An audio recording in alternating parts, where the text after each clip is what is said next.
کہ آپ حضرت عثمان کے خلاف بغاوت میں شامل تھے، لیکن اللہ نے ان کو بچا لیا۔ آپ کسی بھی بلوے میں شامل نہیں تھے اور اللہ نے ان کو پہلے اٹھا لیا اور اپنی طرف بلا لیا، اور یہ مسلمانوں کے اتنے بڑے فتنے سے جس کی سزا مسلمان آج تک بھگت رہے ہیں، اور آج تک مسلمان دوبارہ اکٹھے نہیں ہو سکے، اور بہت زیادہ فرقوں میں تبدیل ہو گئے ہیں اور دو بڑی جماعتوں میں تبدیل ہو گئے ہیں۔ تو اس طرح سے حضرت عبداللہ ابن مسعود نہ اس طرف تھے نہ اس طرف تھے، یہ صرف مسلمان تھے اور نبی پاک کے سچے شہدائی تھے، اور نبی پاک کی حدیثوں پہ اور فرمودات پہ پورا عمل کرنے والے تھے، اور یہ اپنے ساتھ اپنے عمل کو لے گئے، نبی کی محبت کے لے گئے اور اس فتنہ سے بچ گئے، الحمدللہ۔ اب آخری سوال یہ ہے کہ آپ کی مشابہت کس سے تھی؟ اب جب مشابہت کا سوال آتا ہے تو میری زبان میرا ساتھ نہیں دیتی، لیکن کیونکہ سوال آتا ہے تو جواب دینا پڑتا ہے، کچھ اوپر نیچے ہو جائے تو اللہ مجھے معاف کرے، باقی آپ خود ماشاءاللہ اپنے ذہن سے کوئی اچھی بات سوچ کے وہ فیصلہ خود کر لیا کریں۔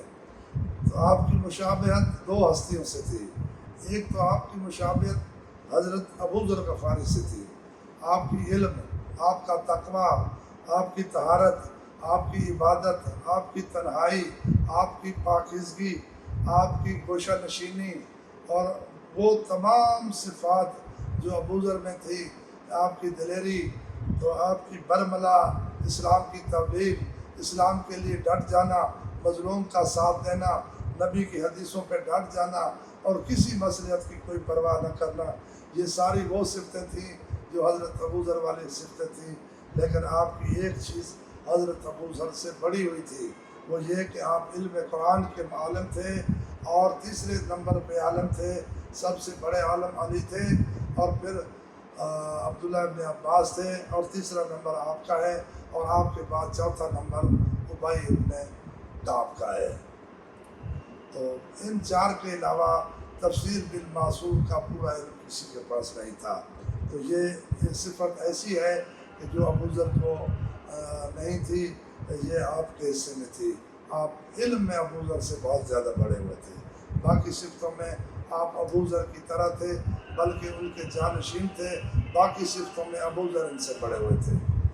تو آپ کا ایک صفت اور ہے جو میں تھوڑا سا معذرت چاہتا ہوں اور پھر بیان کرتا ہوں، کہ آپ کی دوسری شبیہ بی بی فاطمہ الزہرا سلام اللہ علیہا سے تھی۔ بی بی فاطمہ الزہرا سلام اللہ علیہا سے آپ کی شباہت یہ تھی کہ بی بی فاطمہ کا بھی جنازہ رات کو اٹھایا گیا تھا، اور اس میں کسی کو بھی شامل نہیں کیا گیا تھا، ہاشمیوں کے علاوہ کسی، اور ہاشمیوں کے غلاموں کے علاوہ جو گھر میں رہتے تھے، کسی کو بھی شامل نہیں کیا گیا، اور رات کو دفن کیا گیا، اور بی بی کا جنازہ مولا علی نے پڑھا تھا اور حسن حسین نے اٹھایا تھا۔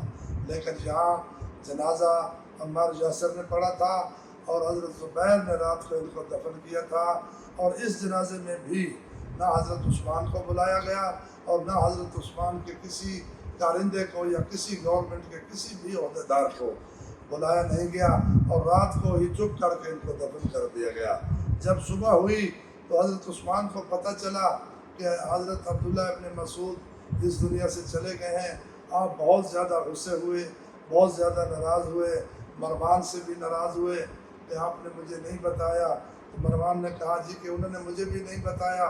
تو حضرت عثمان نے کہا یہ سب آپ کی وجہ سے ہوا، اور اگر آپ اسی طرح کام کرتے رہے تو میرا بھی خاتمہ ہوگا، میری حکومت کا بھی خاتمہ ہوگا، اور آپ میری عزت کو بھی خراب کریں گے۔ لیکن جب اس طرح سے بات ہوتی تھی تو وہ پھر رونا شروع ہو جاتے تھے بچوں کی طرح، تو مروان رونا شروع ہو جاتا تھا، اور پھر حضرت عثمان کو اس پہ ترس آ جاتا تھا، پھر اس کے سر پہ ہاتھ بھی پھیرتے تھے اور اس کو چومتے بھی تھے اور معاف بھی کر دیتے تھے، اور اس طرح سے حضرت عثمان نے اس کو کئی دفعہ معاف کیا، لیکن یہ بندہ کبھی سیدھا نہیں ہوا۔ اس نے ہمیشہ ہی حضرت عثمان کی حکومت کو نقصان پہنچایا، اور یہ کسی اور کے اشاروں پہ چل رہا تھا، یہ بنی امیہ کے بڑوں کے اشارے پہ چل رہا تھا، اور حضرت عثمان بنو امیہ میں تو تھے، لیکن وہ تو رسول اللہ کے زیادہ قریب تھے، اور وہ اہل بیت کے زیادہ قریب تھے، مولا علی کے زیادہ قریب تھے، ان کے رشتہ دار تھے۔ حضور صلی اللہ علیہ وسلم کے گھر میں ان کی شادیاں ہوئی تھیں، تو بنو امیہ تو فتح مکہ کے بعد مسلمان ہوئے تھے، یہ تو پہلے ہی سے مسلمان تھے اور پہلے ہی سے اہل بیت کے اور نبی کے ساتھ تھے۔ تو لیکن یہ اس طرح سے ان کو جکڑ لیا تھا بنی امیہ نے۔ یہ بہت زیادہ ضعیف تھے اور بہت بڑی عمر کے تھے، میرا خیال ہے یہ حضرت عمر اور حضرت ابوبکر سے بھی عمر میں بڑے تھے۔ حضرت عمر سے تو بڑے تھے، لیکن لگتا ہے کہ کم از کم 1 سال یا اس سے کچھ زیادہ یہ حضرت ابوبکر سے بڑے تھے۔ ان کو بڑی عمر میں حکومت ملی تھی، کمزور تھے، اس لیے تھوڑا سا مجبور تھے کہ مروان ان پہ حاوی ہو گیا تھا اور وہ فیصلے لے لیتا تھا اور اس کا یہ کچھ نہیں کر سکے۔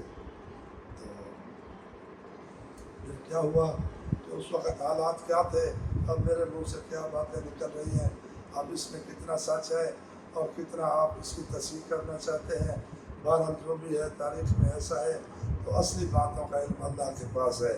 واللہ عالم بالصواب۔ اس وقت حالات کیا تھے اور باتیں کیا تھیں، تھوڑا بہت فرق تو ہوگا۔ اللہ مجھے بھی معاف کرے اور ہم سب کو عمل کرنے کی توفیق دے۔ ہمیں کسی سیاست سے یا کسی بات سے یا فرقہ واریت سے کوئی مطلب نہیں ہے۔ ہماری ویڈیو کا ایک مقصد وحدت ہے، ہم وحدت کو اور بھائی چارے کو اور محبت کو اور احترام کو اگلی نسلوں تک رکھنا چاہتے ہیں، لیکن تاریخ میں پھر کوئی ایسی باتیں ہوتی ہیں اس لیے پھر چھپانا بھی نہیں پڑتا۔ تو بہرحال باقی اللہ بہتر جانتا ہے۔ وما علینا الا البلاغ۔ اللہم صلی علی محمد و آل محمد۔ تو آج حضرت عبداللہ ابن مسعود کی ویڈیو پوری ہو گئی ہے، تو آئندہ ہم انشاءاللہ کسی اور ویڈیو کے ساتھ آپ کے پاس آئیں گے۔